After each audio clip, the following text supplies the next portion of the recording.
سلامونه ملګرو، دا د کندهار انډونې دي، دا د کابل خربزې دي او دا د مزار شریف انګور دي.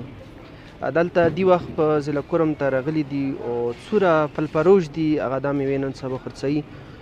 خو بدقسمتۍ سره دلته کوم د میوو کوم قیمتونه دي، دا انډوانه سوالو کې راغلي وای دي 170 180 روپۍ کیلو، همداسې خربزه چې کومه 150 نه پورته وه، یا انګور 350 روپۍ کیلو. اوس هم دغې انډوانې کوم کیلو دی هغه 120 روپۍ دی، همداسې خربزه او انګور چې کوم دي هغه 250 پورې میلاویږي. موږ د افغانستان خبره وکړو، نو دا کومه انډوانه دی تقریبا 8 کیلو پورې انډوانه په افغانستان کې په 40 افغانیو خرڅېږي. او دین علاوه همداسې د خربزې هغه هم انډا ریټ دی. خو دغه ځینې کوم مال رسي په دغه بارډر یا په ترحم بارډر، هغه باندې هدي پرې یو 17-18% ټیکس لګولی دی. بله خبره دا موږ کوم خرلاچیو کوم بارډر دی، دې باندې موږ څه رسي هغه ډایرکټ وځي پنجاب ته.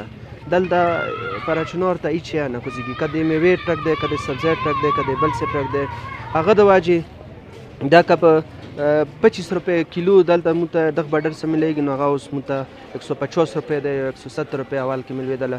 یا د انګور دی، که دا اوس موږ ته په دغه بارډر هغه کېدله راتللی، نو دا به دلته 100 روپۍ کیلو. یا خربزه دی، نو دا شی انډوانې به بیا موږ ته تقریبا 150-200 روپۍ کې میلوېدلې.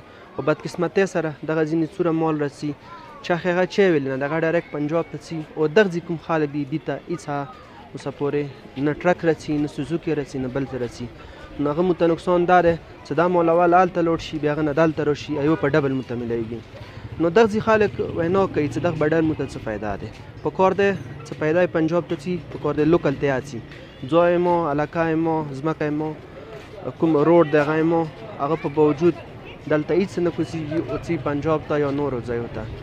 نه دلته کوم لوکل دي هغوی دا خبره کوي چې څوره دا میوې دي پکار دی هغه دلته هم کوزېږي. او دین علاوه بارډر کوم حکام دی هغوی هم دا وینا کوي چې په درجنو ټرکونه د دلته رسي، خو دا ډایرکټ هلته ځي او هغه ځینې دا کومه میوه دی هغه دلته رسي.